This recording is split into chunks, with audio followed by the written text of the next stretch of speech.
6,000 cycles. 240,000 years. The sky was a mix of a deep crimson and pitch black, the darkness stretching on and on further than the eye could see. The floor was smooth and slippery due to a level of blood that reached to just about ankle height. The air was moist and humid, holding the stench of rotten corpses that seemed to pile for miles high. A figure stood tall in the darkness, though it was something they were barely holding together as their body rocked and swayed as if a stiff breeze would knock them over. They were of average height, with pale skin and dark brown hair that reached down to their shoulders from all angles, while it was filled with knots and sliced edges. They wore a thin black trench coat with a white shirt underneath, along with black pants and boots, all of which were battered and ripped, held up by hopes and dreams. The figure let out a raspy breath, the space around him glitching slightly. His body shook with each second, yet he didn't stop after all. He had been doing this for 240,000 years, and like a light shining in the darkness, he saw a way to finally break free. Another figure stood a little ways away. Though this one was anything but human, it was made of writhing and bulging pink and red flesh that was mashed together to make a humanoid figure. It was taller than the other figure, yet it was wrong. So wrong. Its limbs bent at unnatural angles, as if it didn't know how joints were meant to operate. It had no eyes, yet it stared into its opponent's soul, the bottoms of its head having rows of jagged teeth that jutted out, forming the shape of a mouth, yet that was done wrong as well. The sad attempted at a face on the living flesh twisted two ways, as if it couldn't choose to have a rage-filled scowl or a manic grin. It lowered itself like a beast ready to pounce, its voice echoing through the abyss like thousands of screams trying to be heard over each other. "You're getting slower," it taunted in a sing-song voice, one that came out like a mix between a broken record and nails down a chalkboard. The other figure smirked, his only arm raising to make a classic taunting gesture, while his voice sounded out through the abyss as if it was spoken 1,000 times in one instance. "Oh really, because from emceeing, I don't have to use my full speed to outpace you." The one-armed figure let out a raspy chuckle, his smirk widening, but only a centimeter or two. However, the living flesh noticed it instantly. Said flesh froze, the concept slowly processing through whatever this thing had in place of a brain. Its hards, or rather claws, curled into fists, the teeth that made up its mouth grinding together with enough force to make sparks. What, he demanded rather than asked, the bones that acted as its fingers lengthening as its rage and hatred grew to new heights. The figure with one arm chuckled. But much like his smirk, it was a fake facade, a trick one needed to get into that thing's head. And it was clearly working. That's it. That's it. His mind cheered. It's just oh so insulting being talked down to by a pest like me. The figure with one arm bounced on the balls of his feet, though he strained to keep his smirk going as jolts of agonizing pain shot up his body with each movement. He kept pushing, changing his classic taunt into a finger wave, one that was slow and filled with mockery. "Oh come on now, surely a god such as yourself wouldn't let itself be mocked by a fool." The living flesh lost whatever composure it had left as it screeched like a demon, rushing forward, its right arm forming a larger claw made of even greater serrated teeth. Its other arm flailing behind, the figure with one arm chuckled before he dashed back, moving in a blur of light green glitching energy. He dodged and weaved each of the living flesh strikes as they grew more wild and manic. But then he made his counterattack. The one-armed figure slipped under a slash from the living fleshing before he slammed a palm against its side, his hand glowing with the same green energy. The living flesh stumbled back a section of its side, turning to dust, though new flesh quickly moved in to heal the wound. The living screeched louder, swing his other arm downwards, the end of his hand balling into a spike fist of meat and sharpened bones. The one-armed figure counter with grace as opposed to brute force. He leapt upwards, landing in the elbow of the living flesh's attacking arm. Before the one-armed figure could attempt to counter, the living flesh tried to shoot spikes of bones out from its arm in a brutal attempt to end its opponent. It was something the one-armed figure saw coming. He leaned back, balancing himself on his only arm before his body was doused in glitching green light. In an instant, the one-armed figure glitched away, moving to the exact same position he stood in before his jump. He twisted his hips, putting all his weight toward a palm strike aimed at the center of the living flesh. That too was a feint, however. His palm stopped inches away from the mass of flesh where a set of spiked teeth had formed to try and bite down on the figure's hand. The figure twisted his wrist, holding the back of his hand towards the living flesh. Quickly he snapped his fingers. the surrounding air distorting as he did so. The living flesh was suddenly doused in that glitching green energy as its form was rewound to the position from before its initial charge.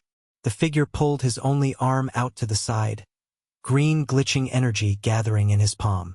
Each passing moment made the energy more and more volatile, as if it were a nuclear reaction seconds away from a meltdown. The figure swung its arm forward, the collected energy shooting outwards in a crescent-shaped wave breaking the space around it. The living flesh met the attack head-on. The meat that made up its arms stretched outwards, the flesh further densifying to levels that defied physics. The wave of glitching energy sent by the figure slammed against the arms of the living flesh, the bones that made up its clawed hands digging into the center, redirecting the energy away from itself. The now two sources of energy flew through the abyss, eventually imploding on themselves from their lack of proper structure. Said release of energy sent shockwaves coursing throughout the abyss, launching titanic waves of blood into the air. After a beat of silence, the waves of blood lost their momentum, turning into rainfall that fell over both opponents. The living flesh kept its usual stance, standing like a rabid wolf. Meanwhile, the figure took the total opposite posture, keeping his stance upright, and tensed the clock hand in each of his eyes, ticking by slowly as he honed his focus. The droplets fell into each of them, acting like fuel to the flesh, invigorating it to even greater levels of bloodlust. To the figure, on the other hand, the droplets of blood acted like acid, burning away any skin that made contact with. It never swayed his focus. Instead, everyone would simply rewind to beforehand, healing the damage effortlessly. The figure looked his eyes onto the face of the flesh, its expression twisting into one of both seething rage and confusion.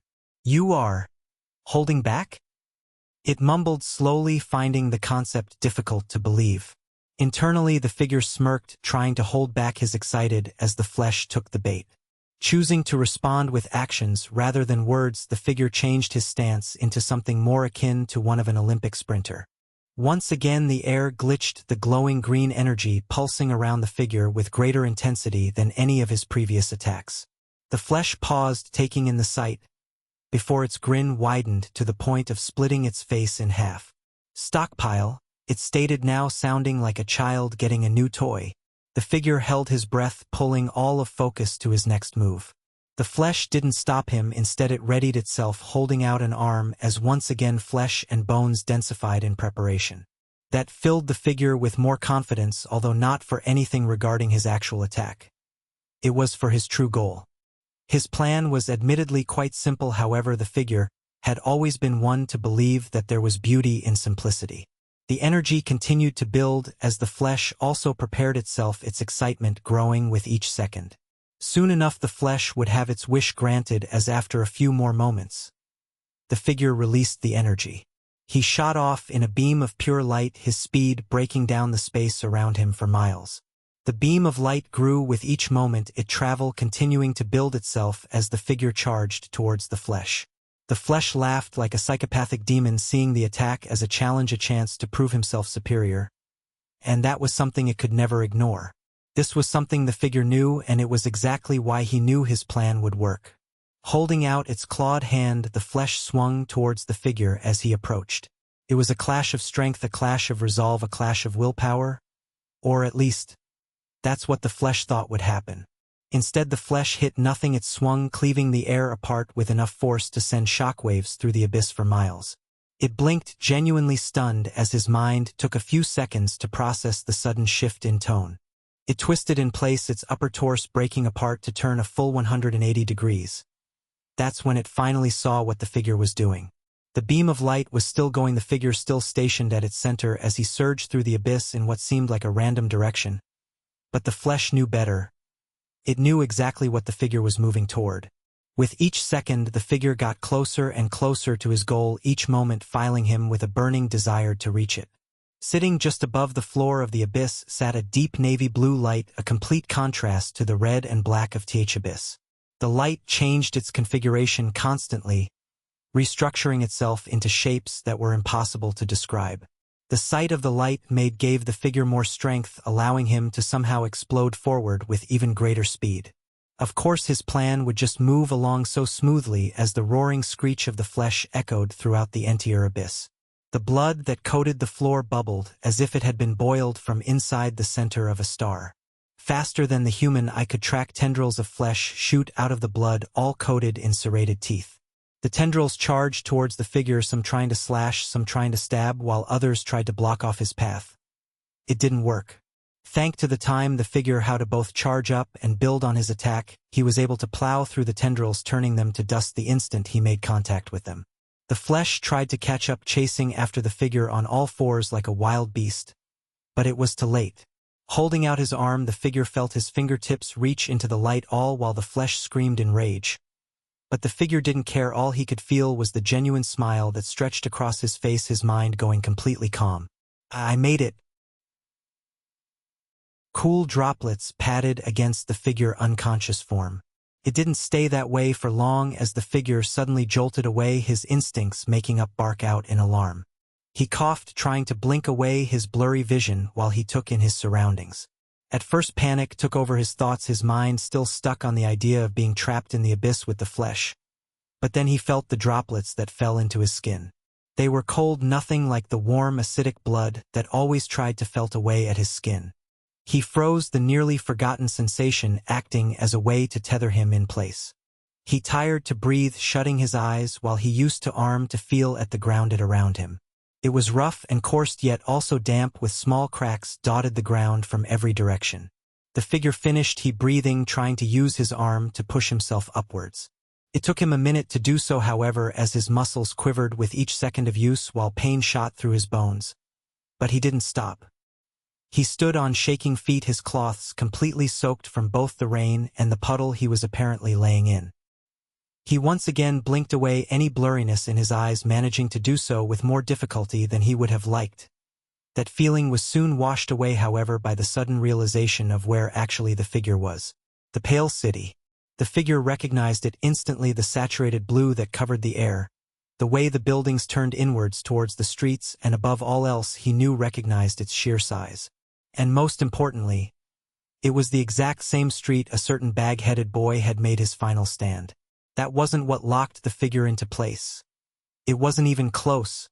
Staring down the street that seemed to stretch on forever, the figure was met with the sight of a fog that blocked his view like a wall. There was only one thing visible through the mist, a small red light that blinked on with a hypnotic rhythm, that made the figure turn, his pain and weakness forgotten. He knew what that light belonged to, and the thought of it made his blood boil. He held out his hand, the air around him glitching with the same intensity as his hatred. Then he snapped his fingers. A glitching shockwave boomed out from the figure, pulsing throughout the entire city. The energy washed the fog away like if a power washer went against a small stain. The source of the blinking light had now been revealed in all its disgusting glory. The tower. The figure felt his hatred get suddenly replaced by a strange form of numbness. He had been waiting for this moment for 240,000 years. But now he was at a loss for words. The face of the tower shifted, its smooth black surface seeming to move on its own. A glowing yellow light beamed out from a metal eye that formed on the tower's front. It was a reaction to the pulse, the tower itself trying to find the source of the disturbance. And when it did, it froze into place. The beam covered the figure almost like spotlight as the figure stared at the tower with a blank mind. He didn't know what to do. He knew what he wanted to do, but he didn't know how. Strangely, the figure still moved his body, moving on pure instinct as the tower's eye widened in complete and utter shock. The figure's arm fell to his side while the air went eerily still. It's been a while. OLDFRIEND